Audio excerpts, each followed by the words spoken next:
बिस्मिल्लाहिर्रहमानिर्रहीम। आज का मेरा व्लॉग एक स्पेशल तौर पर है। वो जो हमारे सिख कम्युनिटी है यहाँ पर, सरदार भाई हमारे पंजाबी, उनका एक 2 रोज़ पहले एक प्रेस कॉन्फ्रेंस हुई है जिसके अंदर उन्होंने पूरा मीडिया को बुलाया था, तो हम भी गए थे। टोरंटो कनाडा ਦੇ ਵਿੱਚ 18 ਸਤੰਬਰ ਤੋਂ ਹੋ ਰਹੀਆਂ ਹੈ ਔਰ VOTING ਸੈਂਟਰ ਬਣਾਇਆ ਗਿਆ ਹੈ ਸ਼ਹੀਦ ਹਰਜਿੰਦਰ ਸਿੰਘ ਪਾੜਾ ਦੇ ਨਾਂ ਤੇ and this is a journey from Khalistan rocket to Khalistan referendum ਸ਼ਹੀਦ ਹਰਜਿੰਦਰ ਸਿੰਘ ਪਾੜਾ ਜਿੰਦਾਬਾਦ ਸ਼ਹੀਦ ਹਰਜਿੰਦਰ ਸਿੰਘ ਪਾੜਾ ਜਿੰਦਾਬਾਦ। उन्होंने पाकिस्तानी मीडिया के हवाले से और कनेडियन मीडिया के हवाले से इंडियन कम्युनिटी को भी बुलाया था। लेकिन मैंने जो चीज़ वहाँ पर देखी है कि वहाँ पर भारतीय मीडिया बहुत कम आया था। ज़्यादातर पाकिस्तानी कम्युनिटी के लोग थे वहाँ पर, या पाकिस्तानी मीडिया था। कम्युनिटी के लोग तो नहीं थे, पाकिस्तानी मीडिया था नहीं। तो वो जो था ये प्रोग्राम, वो खालिस्तान फ्रीडम मूवमेंट के हवाले से उन्होंने रखा था, क्योंकि कनाडा के अंदर 18 सितंबर को, इस जो 2 माह बाद या 1.5 माह बाद जो आ रहा है, वहाँ से ये रेफरेंडम शुरू हो रहा है कि प्रो खालिस्तान और नो खालिस्तान। तो खैर ये जो मसला ना इनका खालिस्तान का, ये तो 1947 से या उससे भी पहले का चल रहा है शायद। तो वहीं पर मुझे इनकी हिस्ट्री का जहाँ तक उन्होंने मुझे बताया या मेरा अपना इल्म है, ये 47 में भी इनको ऑफर दी गई थी जब पाकिस्तान आज़ाद हुआ था। इनको भी ऑफर दी गई थी कि आप अपना पंजाब ले लें, और इनका एक ग्रुप कह रहा था कि पंजाब जो खालिस्तान है वो ले लें आप, और दूसरा ग्रुप कह रहा था इंडियन इन्फ्लुएंस के अंदर जो था, हिंदुस्तानी इन्फ्लुएंस के अंदर जो था, उन्होंने कहा था जी ये बाद में ले लेंगे, पहले ये डिवीजन तो हो जाए, इसे कंप्लीट होने के बाद में हम कर लेंगे आपस में बैठ के। तो उस वक्त से ये इशू चला आ रहा है। तो अब एक ग्रुप मांगता है जी खालिस्तान की आज़ादी, दूसरा ग्रुप कहता है कि जनाब अगर आज़ादी चाहिए थी तो उसी वक्त ले लेते, अब क्या फ़ायदा। तो वैसे भी कनाडा के अंदर, जो कि एक मल्टीकल्चरल कंट्री है, बहुत सारी कम्युनिटीज़ आपको मिलती हैं, और जो सबसे ज़्यादा रेशो आपको देखने में नज़र आएगी ना यहाँ पर, वो एक तो चाइनीज़ कम्युनिटी है जो कि धीरे धीरे कम हो रही है। वो जब से इस्टेब्लिश होना शुरू हुआ है चाइना, तो वो लोग वापस जाना शुरू हो गए। और उसके बाद दूसरे नंबर पे है जी ये अपनी भारतीय पंजाबी कम्युनिटी।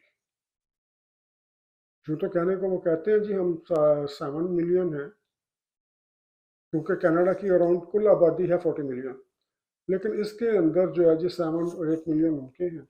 और इसके अंदर उन्होंने ये बताया था वहाँ की मैनेजमेंट ने, जो ये प्रोग्राम कर रही थी, कि जनाब खालिस्तान के अंदर, मैंने पूछा जी आप आज़ादी क्यों चाहते हैं। उन्होंने कहा जी हमारे साथ वादा किया था हिंदुस्तानी गवर्नमेंट ने उस वक्त जब पाकिस्तान भी बना था, तो जिन्होंने अपने वादे से इनहराफ कर दिया, अपने वादे पे अमल नहीं किया, तो हम कहते हैं अपना वादा पूरा करें।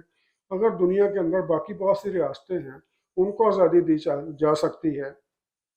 उन्होंने 3-4 और भी मुल्कों की मिसालें दी। उन्होंने कहा जी हमारा भी राइट है, हम भी इंसान हैं। हमारा तो क्या, वहाँ पर इंडिया के अंदर जेनोसाइड हो रहा है, हमारी नस्ल कुशी हो रही है। तो मैंने कहा जी आप नस्ल कुशी हो रही है तो आपको एक और पता है कि आप तो अपने बच्चे खुद भेज रहे हैं मुल्क से बाहर, अपनी फैमिलीज भेज रहे हैं, कनाडा में भेज रहे हैं, यूरोप में भेज रहे हैं, इधर उधर भेज रहे हैं। उसने कहा कि इसमें कोई शक नहीं।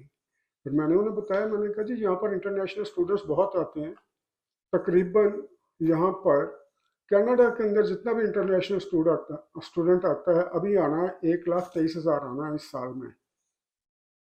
तो वो उसका बैकलॉग डाल के और ये डाल के, तो मैंने कहा जी आप मुझे ये बताएं इसके अंदर जो अलॉटेड कोटा है इंडिया का, वो है 34%। उन्होंने कहा जी आप बिल्कुल सही कहते हैं 34%। हाँ आप, मैं ये भी बताता चलूँ आपको कि पाकिस्तान का इसके अंदर पता कितना कोटा है इंटरनेशनल स्टूडेंट्स में, 4%। और वो भी नहीं आता, अगर आ जाए तो उनको वीज़ा नहीं मिलता। या इस पर अलग अलग भी लॉक किया जाएगा इंशाल्लाह, एक नहीं बहुत किए जाएंगे, और डिफरेंट फोरम्स के साथ किए जाएंगे, विद प्रूफ किए जाएंगे।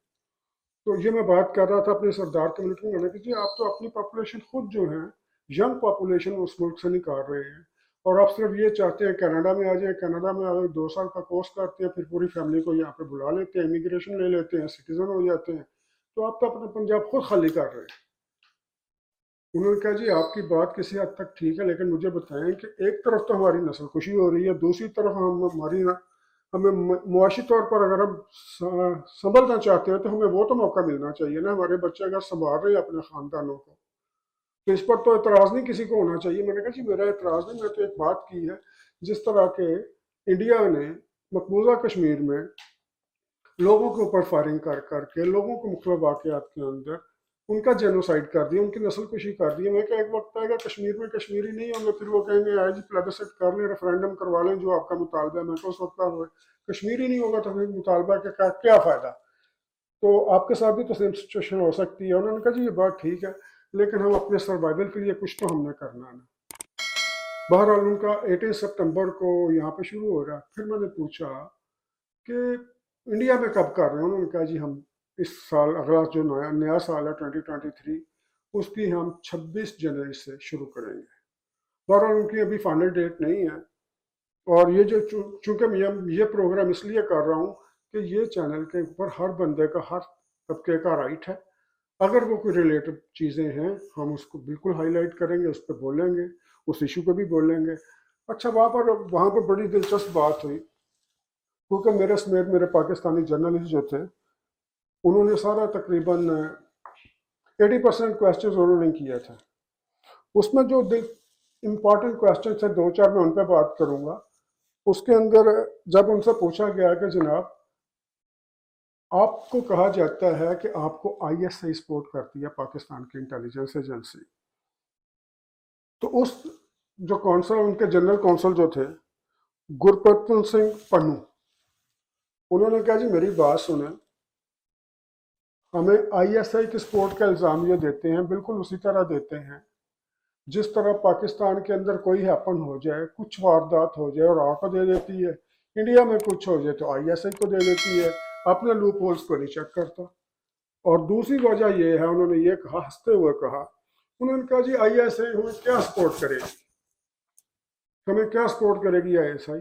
अगर हम पे इल्ज़ाम लगाना तो उनका लगाएं, क्योंकि हम तो CIA के हेडक्वार्टर में बैठे हुए हैं, हम उस जगह पे बैठे हुए हैं जिधर CIA है, हम तो उसके घर में बैठे हुए हैं भाई। तो अगर हम पे इल्ज़ाम लगाना तो CIA का लगाया जाए, ISI का कैसे लगा सकते हैं आप।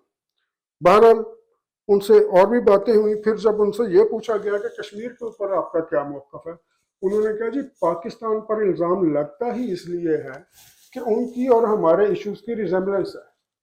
पाकिस्तान कश्मीर जो मकबूजा कश्मीर है उसके राइट ऑफ फ्रीडम या प्लेबिसाइट के लिए बात करता है कि उनको आज़ादी दी जाए, कि वो किसके साथ रहना चाहते हैं, पाकिस्तान के साथ, इंडिया के साथ या आज़ाद। लेकिन उसकी बात मानने की बजाय उनको फोर्स किया जाता है कि आप इसको अडॉप्ट करो, इस रेजोल्यूशन को अडॉप्ट करो। उन्होंने कहा जी हमारे साथ भी वही हो रहा है।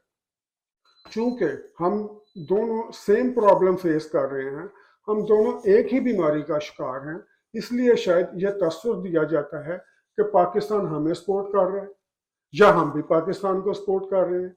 मैंने कहा जी आप पर तो ये इल्ज़ाम कभी नहीं आया कि आप भी पाकिस्तान को सपोर्ट कर रहे हैं।